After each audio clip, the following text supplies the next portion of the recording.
Сәлеметсіздер ме оқушылар? Бүгінгі сабағымыздың тақырыбы аймақтар табиғаты. Мақсаты аймақтардағы күн райының ерекшеліктері туралы айту, септеулік шылауларымен танысу.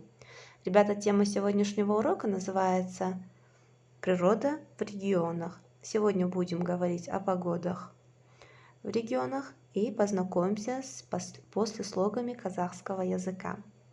Бүгінгі өтетін жаңа сөздер «был» в этом году, боран, буран, либо метель, түске дейін до обеда, түстен кейін после обеда, еру, таять, ұзақ, долгий, үнемі, всегда, либо постоянно, жиі, часто, кемпір-қосақ это радуга. Жаңа сөздер дәптерге жазып аламыз және әдеттегідей сурет арқылы қайталап есте сақтаймыз. Боран, түске дейін, түстен кейін, еру, кемпір-қосақ. Жарайсыңдар балалар, келесі екінші тапсырма мәтінді оқы. Бірге оқимыз. Менің атым Ерік, Ақтөбеде тұрамын. Биыл қыс суық, аспан үнемі бұлтты болып тұр. Жиі жел тұрады, боран соғады, қар өте қалың жауады. Синоптиктердің айтуынша, биыл қыс ұзақ болады. Ребята, еще раз прочитайте текст вместе с переводом. Енді мәтін бойынша сұрақтарға жауап береміз. Ерік қайда тұрады? Где живет Ерик? Ақтөбеде биыл қыс қандай? Какая погода зимой в Ақтөбе? Қар қалай жауады? Как идет снег? Келесі екінші мәтін. Менің есімім Айнұр. Мен Түркістанда тұрамын. Біздің аймақта қыс жылы болады. Күн ашық және тынық. Жерде әлі қар жоқ. Қар түске дейін жауады да, түстен кейін еріп кетеді. Синоптиктердің айтуынша, биыл оңтүстікте қыс жылы болады. Мәтінді тағы бір рет аудармасымен бірге оқимыз және мына сұрақтарға жауап береміз. Айнұр қайда тұрады? Где живет Айнұр? Түркістанда биыл қыс қандай? Какая погода зимой в Туркестане? Түркістанда қар бар ма? Есть ли снег в Туркестане? Ребята, вам нужно устно ответить на вопросы и сравнить погоды в Ақтөбе и в Туркестане. Жақсы, енді келесі үшінші тапсырма антонимдерін тауып жаз. В этом задании вам нужно подобрать, найти антонимы к этим словам. Мысалы, жиі, часто, сирек, редко. Еру, таять, қату, замерзать. Биыл в этом году, былтыр в прошлом году.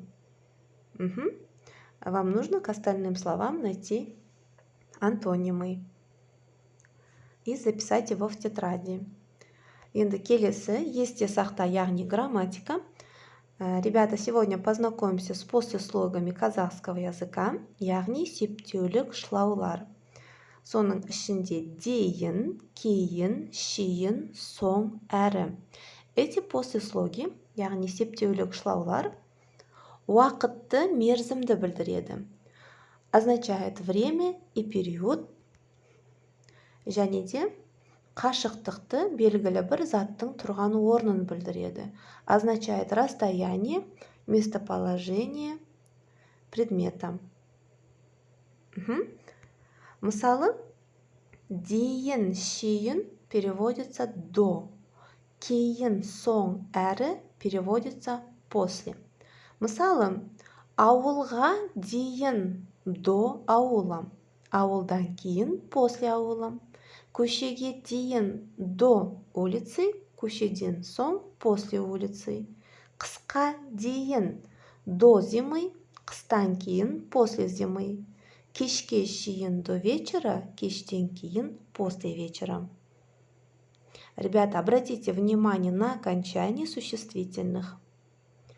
Когда мы используем После слог «дин» либо «щиин» к существительным добавляется окончание «гаге», «каке». Если мы используем послеслоги «киин», «соң әрі», то добавляется окончание «дандин», «тантин», «наннин». Еще раз обратите внимание на слова и окончания. И давайте по правилу выполним следующее задание. 7-ші тапсырма, сұрақтарға жауап бер. Опираясь на правила, используя послеслоги казахского языка, вам нужно будет устно ответить на данные вопросы. Аспанда кемпір қосақ қай кезде болады? Когда на небе появляется радуга? Мектепте қанша уақыт боласың? Сколько времени ты проводишь в школе? Үйге дейін қанша минут жүресің? Сколько времени ты идешь домой? Қар жауғаннан кейін күн қандай болады? Какая погода после снега? Қыстан соң қай мезгіл келеді? Какое время года идет после зимы? Қай кезде көктем басталады? После какого времени года начинается весна? Қай уақытта құстар ұшып келеді? Когда прилетают птицы? Жақсы балалар, осы сұрақтарға ауызша жауап беріп, мұғалімге жібереміз. Ендігі сабағымыз аяқталды. Сау болыңыз.